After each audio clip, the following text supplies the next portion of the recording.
c'est pas le même.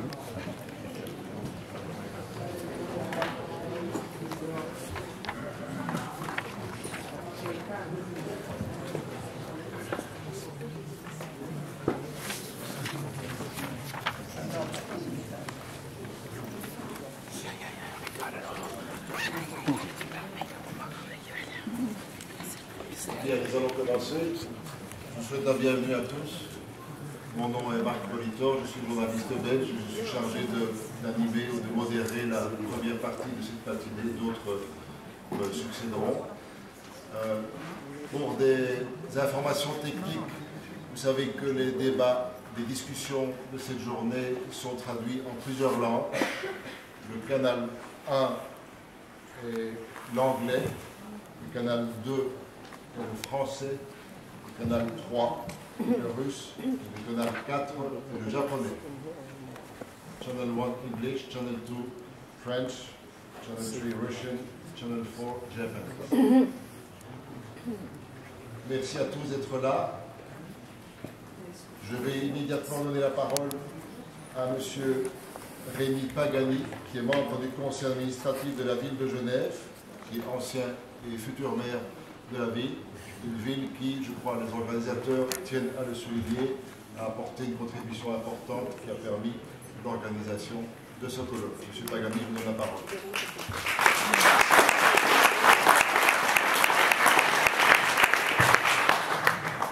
Mesdames et messieurs, ça fonctionne mon micro. Une, deux. Voilà, ça y est, merci. Mesdames et messieurs les organisateurs du forum, mesdames et messieurs les représentants du monde scientifique, mesdames et messieurs les professionnels de la santé, mesdames et messieurs, chers amis, camarades, je suis vraiment très honoré d'ouvrir ce congrès, et surtout parce que c'est un succès visiblement, et c'était un des défis que s'étaient lancés les organisateurs.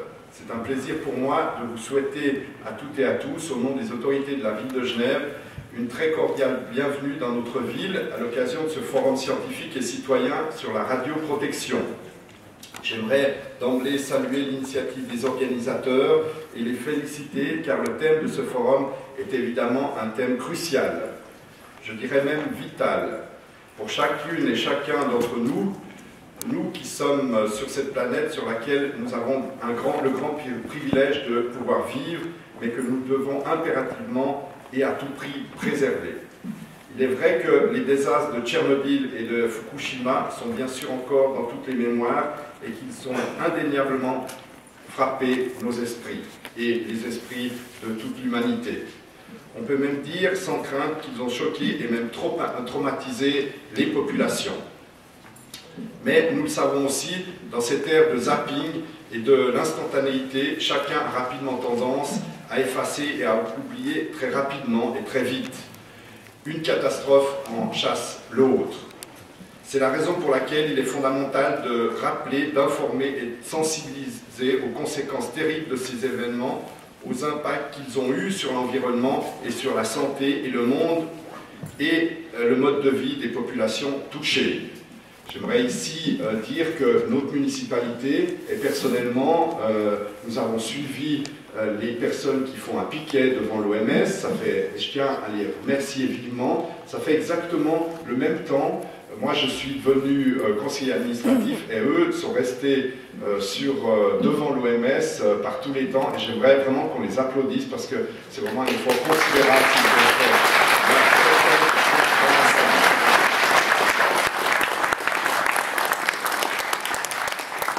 Le soutien de notre municipalité va encore plus loin, c'est-à-dire quand on nous a demandé d'aller voir la directrice, il y a une délégation qui a été voir et qui a obtenu, après moult pression, qui a obtenu plusieurs rendez-vous avec la directrice de l'OMS. Moi, j'ai accompagné au nom de la ville de Genève cette délégation et malheureusement, le résultat on le connaît, c'est-à-dire on a été reçus très aimablement, mais ça a été un perpétuel évitement d'affronter véritablement ce problème qui est lancinant de soumission de l'OMS à une organisation qui est quasiment pro-nucléaire, enfin qui est pro-nucléaire.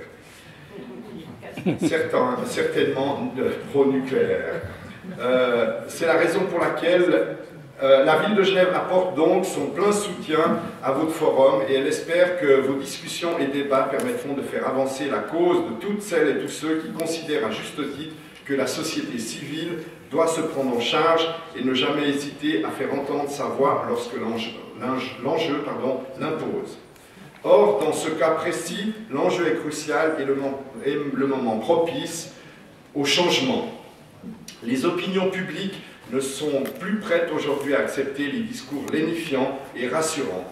Les zones d'ombre et ce qu'il faut bien appeler la désinformation.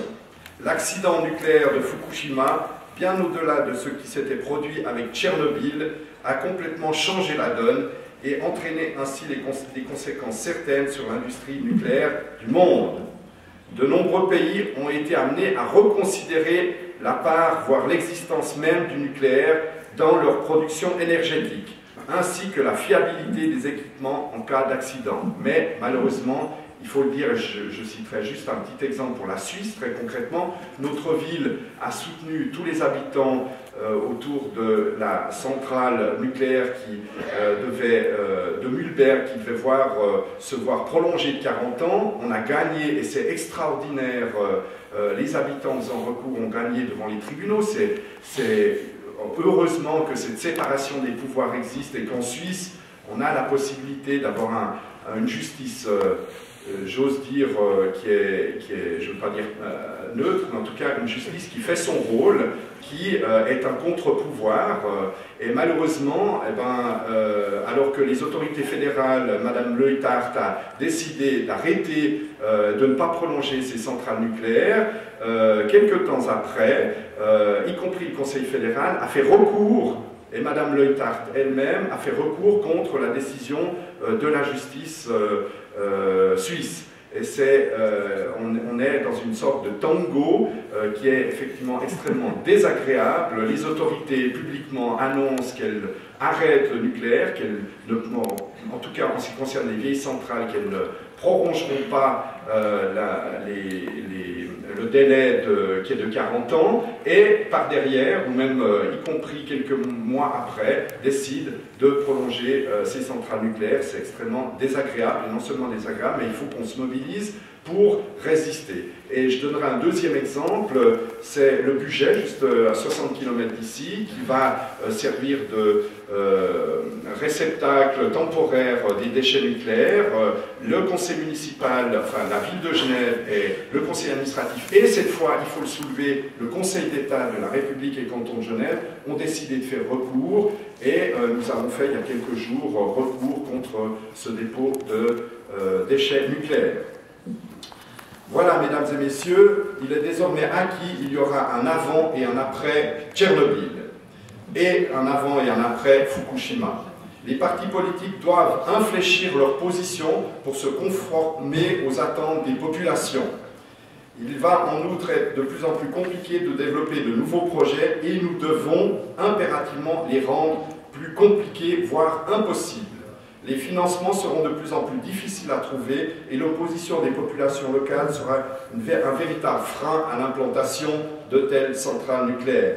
Et j'en profite ici pour dire que la question du nucléaire militaire est aussi essentielle. Il s'agit aussi de freiner et d'arrêter complètement l'utilisation du nucléaire comme arme de dissuasion. Le moment est donc particulièrement bien choisi de se mobiliser, et une fois de plus, je trouve extrêmement important votre mobilisation. Mesdames et messieurs, en vous accueillant, la ville de Genève, qui constitue le centre diplomatique multilatéral le plus actif du monde, joue pleinement son rôle de ville hôte. Elle réaffirme ainsi les valeurs auxquelles elle est particulièrement attachée, l'ouverture sur le monde, le dialogue entre les peuples, le débat d'idées et surtout le soutien aux mobilisations internationales des peuples.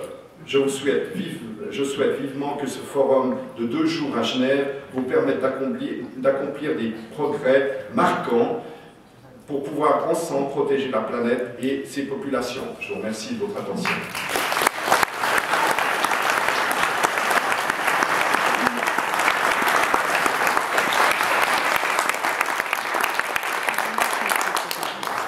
Merci, Monsieur Pagani. Avant de poursuivre, tout va bien pour les traductions? Il n'y a pas de problème? Parfait.